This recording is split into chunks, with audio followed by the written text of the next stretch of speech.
In this episode, we preview Gameweek 26, a potentially tricky blank game week as many of us draft managers have to decide between holding on to some of our trusted players and trying to cobble together a full starting 11.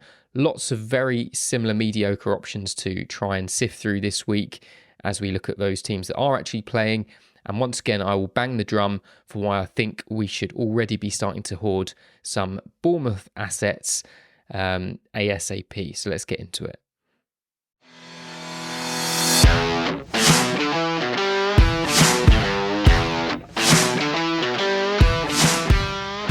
Welcome back to the Draft FC podcast, the podcast and website dedicated to all things official Draft FPL. My name is Mitch and I'm your host for another Game Week preview, going over waiver options, hidden gems, and some general Premier League chat ahead of Game Week 26.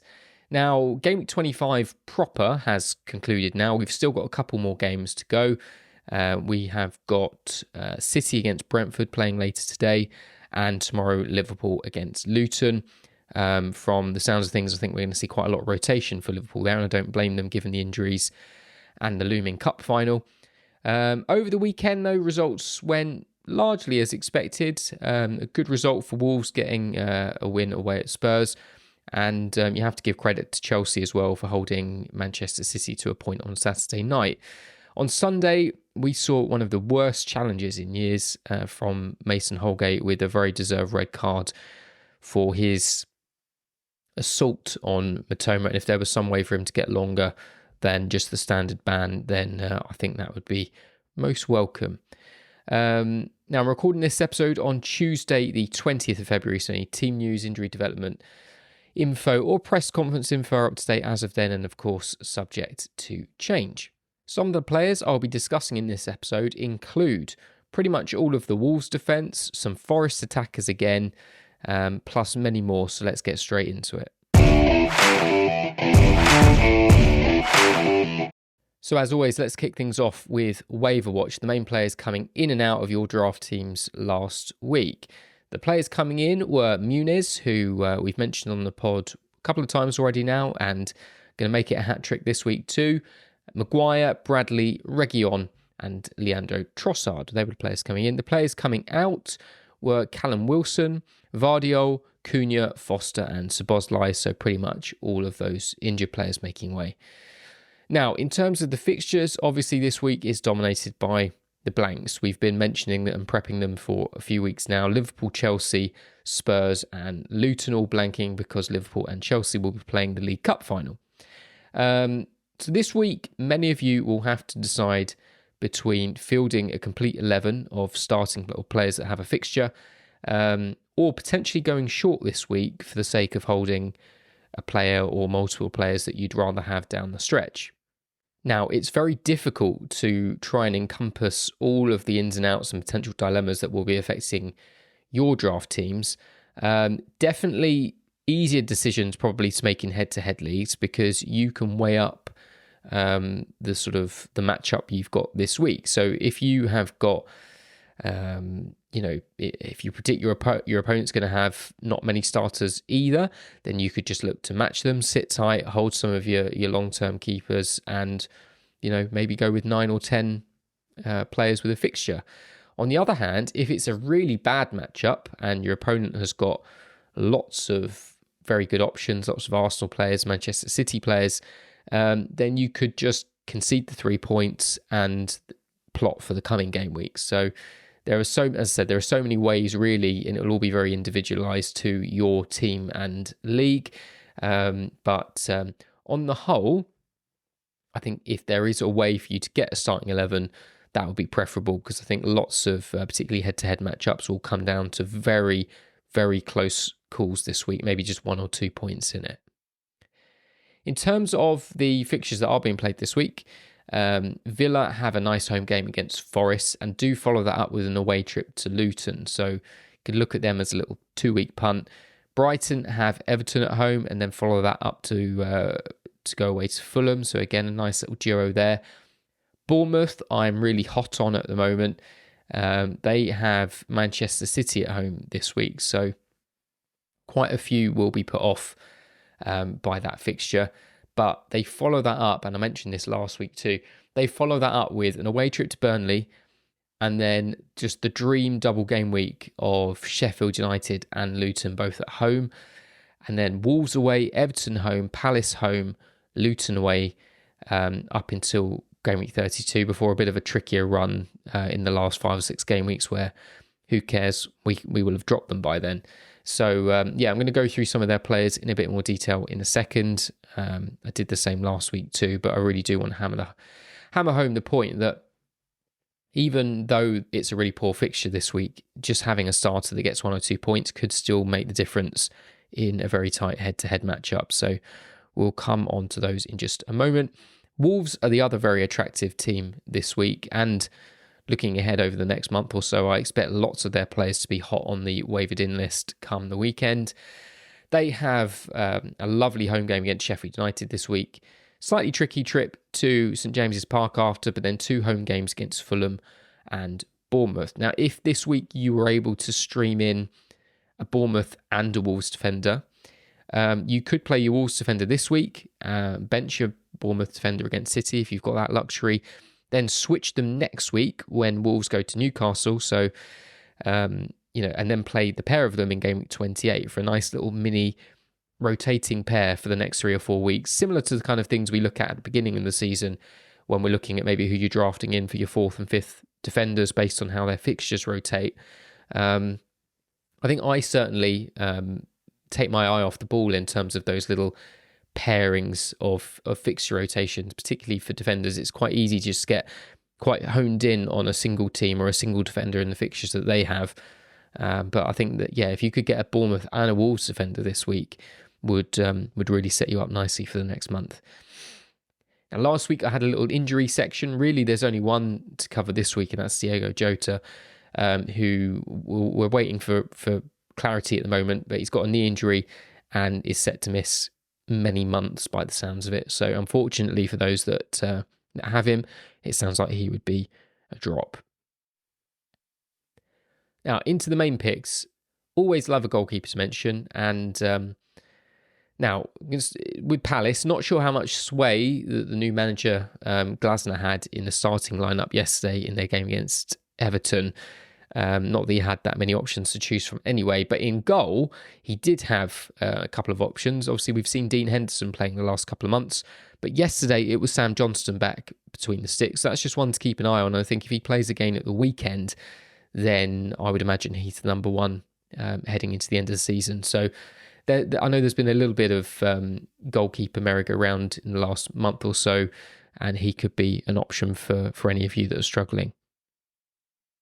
Into defence, the Wolves defence, as I mentioned a second ago, with that home game to Sheffield United, are going to be really popular this week. And thankfully, because of the way they set up, that means we've got 5 decent options. So now, look, they've hardly been clean sheet merchants this season. 25 games so far, they've only managed 4. But I think given the way this week's shaping up, far too good to turn down. Of the main options, I think if I had free choice out of all 5 of their regular defensive starters, Ait-Nouri would be the one I would opt for. He seems to have the slightly better underlying numbers in terms of potential attacking threat, followed by the 2 main centre-backs in Kilman and Dawson, with Totti Gomez and Semedo then lagging slightly further behind. Now, Kilman's ownership in 10-team leagues is well up to 55%. Dawson's is a lot lower at 25%, whereas the rest, Semedo 16%, Gomez 6%, and Ait-Nouri just 6% too. So I'm pretty much guarantee any of you listening, one of those guys will be free in your waivers, and depending on how competitive your waivers are and what sort of priorities some of your other managers might be looking at, really wouldn't hurt to bring 2 of these guys in if you could. But I would expect, if you're in a relatively engaged league, that quite a few managers, particularly near the bottom, will have some of these moves penciled in already. But really, if you were just looking at it for this week in isolation, I'd be happy with any of them just for the chance of 6 points with the clean sheet. Now, Bournemouth in general, as I said, I won't go through the fixtures again, but very attractive, and I think certainly not too soon to build towards that glorious double game week in game week 28. Their main two guys in terms of ownership are Neto in goal and Slanky up front. So unless you're in a tiny league of 3 or 4 managers, and even in those, I'd be surprised if they're available, you're not going to get those guys unless you make a trade. So of the rest, in defence, there are definitely going to be some defenders free. Now, Senesi is up to 54% ownership, so he may not be available. And I know I picked him up in 1 or 2 of my draft leagues last week, plotting forwards. But I think he still would remain the best choice. If you had free option of all of their defence, Senesi is head and shoulders above the other 3. Zabani would be my next choice. His ownership is in hidden gem territory, just 8% in 10-team leagues.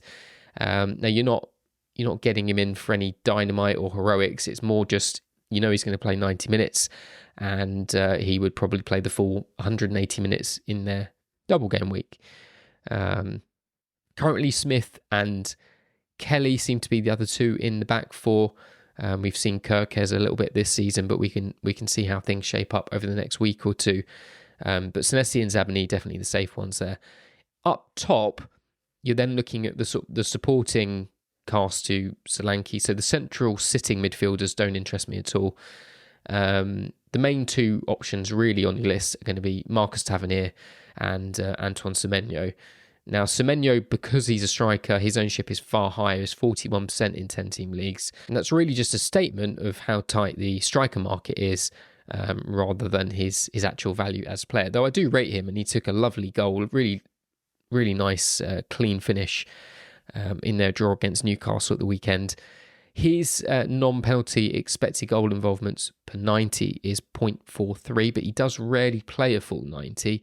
So it still means if he was to start the 2 games in the double, he would probably just about be odds on to get a return. So yeah, more than worth picking up. Tavernier, his same stat, non-penalty expected goal involvements per 90 is 0.5. Again, he doesn't always play a full 90 minutes, but what that says to you is if he were to play 2 games of full 90 minutes, you would expect him to get at least 1 return. So very nice underlying numbers there. His ownership in 10-team leagues is 18%, so free in the vast majority. If you go to slightly larger leagues, his ownership is well down in hidden gem territory. And as I said, I would seriously consider penciling in some of these guys as your first waiver pick this week.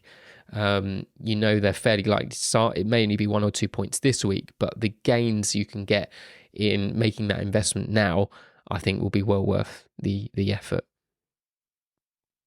Another defender just to mention, and again, it's mentioned on a few of the recent pods, is Kiwior for Arsenal. His ownership in 10-team leagues remains fairly low at 14%. Now, the situation with Tomiyasu and Zinchenko isn't totally clear, but he's performed very well in the last few games that he's come in. Grabbed a couple of assists in that time. I do expect his ownership to jump up a bit this week, and there's a chance, given how well they're playing, that even if Tomiyasu and Zinchenko are fit, that Arteta carries on playing him there for a little while.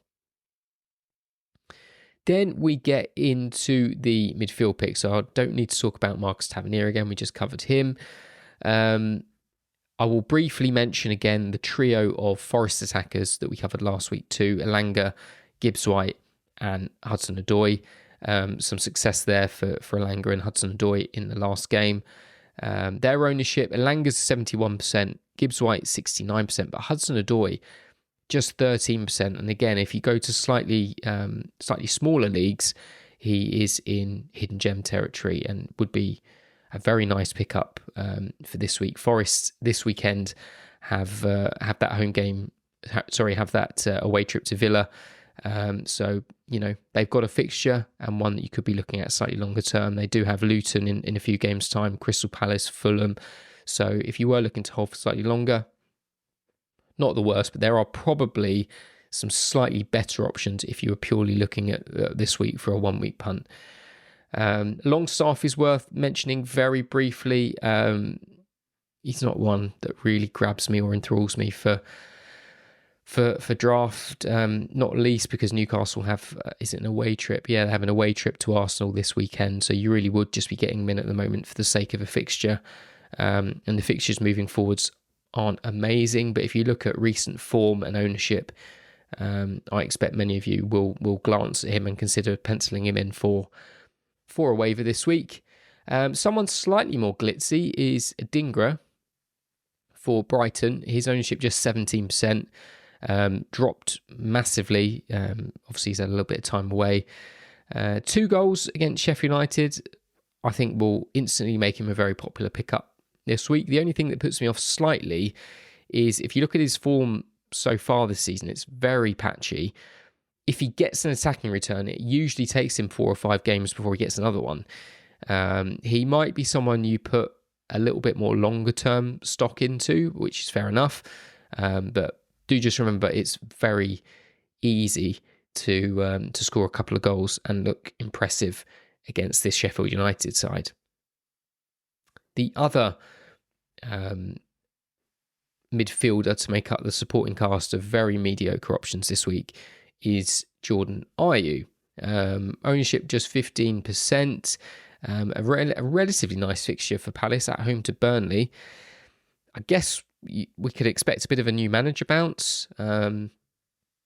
Say it is Burnley at home, who haven't looked very good at all recently. Promise I had him on the list before he scored against Everton yesterday, and given the injuries they've got, you know, unless he gets injured in training or something this week, virtually guaranteed to start. So again, you're looking at a minimum 2 points, which could be the difference this week. In attack, again, we have to highlight Muniz for Fulham. Now, his ownership absolutely surged last week from about 10% up to 47%, which, when you follow these stats like I do most weeks, that is a very big mover. So that's about as high as swing you can get in a single game week mid-season. And that was he backed it up, rewarded draft managers with another goal and another really, really nice poacher's finish. The more I see of him, the more I'm really impressed. Get him in your draft teams. And Daniel Levy, I know you do listen to the pod now and again, get him in that Spurs squad in the summer. I think he could really fit in well there as just a pure out-and-out finisher and hold-up player. United away this week, they're a bit all over the place in terms of defensive personnel, so don't be put off by that.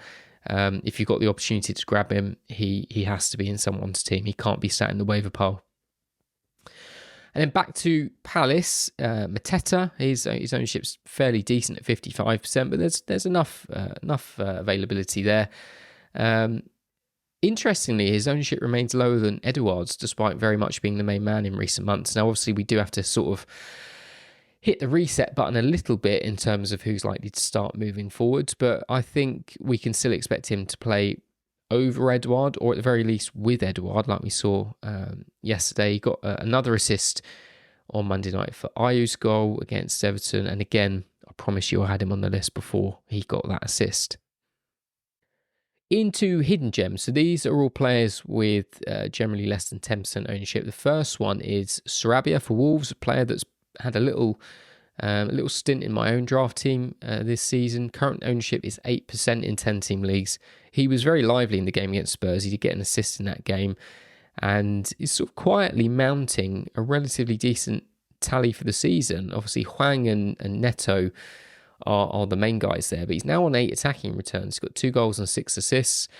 So you could reasonably hold him for between 4, even 7 game weeks, depending on how he goes or who else is available in your league, but certainly one to consider for this week. Then I've got a couple of Aston Villa midfielders. Obviously mentioned last time that Kamara is done for the season, which means the likes of McGinn and Douglas Luiz are probably going to have to be the main holding midfielders. So we saw both Tielemans and Ramsey start the last game, and both of them sat on 10% ownership. Tielemans does a great impression of a man running through treacle at times, but he's effective. With those injuries, I think he should continue to get plenty of game time. The good thing with any Villa players that you grab this week is, you can view it as a 2-week pump with that trip to Luton next weekend too. Ramsey, I'm mentioning really more due to last season's performances and the fact that I think he will carry on getting a bit of game time. He's not really had that breakout game this season so far. I've sort of been waiting for it to happen. And I think if you were considering either of those, really, you would have to go Tielemans based on recent form. But I feel like any game now he's going to pop up with a sort of 2 goals, 1 assist type game. And if any of you manage to catch that bus when it comes, happy days. But I think I'm probably just going to sit back and watch and wait for now. So the most hidden gem pick this week. So for those that don't know, that's a player with less than 10% ownership in 16 team leagues. So we're really scraping the barrel here. Now, I almost went with a real knee-jerk FC pick here with João Gomez for Wolves. Obviously 2 goals against Spurs at the weekend for their win, having only scored 1 goal in his entire Wolves career before that point. You'll be pleased to hear he is not my most hidden gem pick this week, because I owe you guys a bit more than that, especially in view of the Sambi Lokonga pick last week, although he does still have that game against Liverpool to do something, but I am not going to hold my breath. So the most hidden gem pick this week is someone who I think in a game in which he starts has a chance of doing something most games, and that is Jacob Murphy for Newcastle. It is a bad fixture this week, your way to Arsenal. He saw a big drop in his ownership this week, down 19%. His ownership was pushing 30% last week, which is pretty cutthroat from you big league managers. But he did feature in the last game, came off the bench, and with the injuries, his pathway to the starting 11 is not too bad. And Almiron just hasn't really impressed at all this season, so I don't see him as much of a barrier. It looks like Newcastle are hopeful Isak could come in as a striker, but not many places to not many players to put in those places up in their front three at the moment. So if you look at his games this season, he hasn't yet even played the equivalent minutes of sort of 4 Premier League games, but does have a goal and 4 assists in that time. At one point, I think he was pretty high up in terms of per 90 underlying stats, but it's probably more of a sense of how few minutes he's played. I've currently got him penciled in my predicted starting 11 for Newcastle over Almiron. And I think for those in 16 team leagues, this isn't really one I'd be punting for. I'd prefer some of the other options we've already talked about if you're in a 8, 10, 12 person league. But for those in 16 team leagues, the likes of Jacob Murphy for a 1-week punt are very valuable.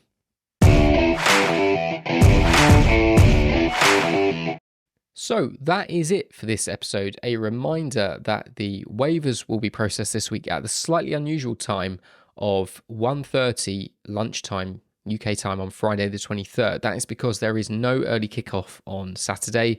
The game week will kick off with the usual 3 o'clock games on Saturday afternoon. So shouldn't really catch you out, because if you get to 11 o'clock and think, oh crap, I haven't done my waivers, you'll be able to see that you've still got 2.5 hours to go. Still though, like I always say, you're probably listening to this at some point on Wednesday or Thursday. So just right now, whilst you've got me talking in your ears, just open the app and pencil in some of the moves that you want to make, because too often people are caught out and lose valuable points purely for forgetting to do their moves. Now, if you're watching this and you're new to the YouTube channel, then please give us a thumbs up. Leave a comment on any changes you want to see on the videos, any suggestions you want to make.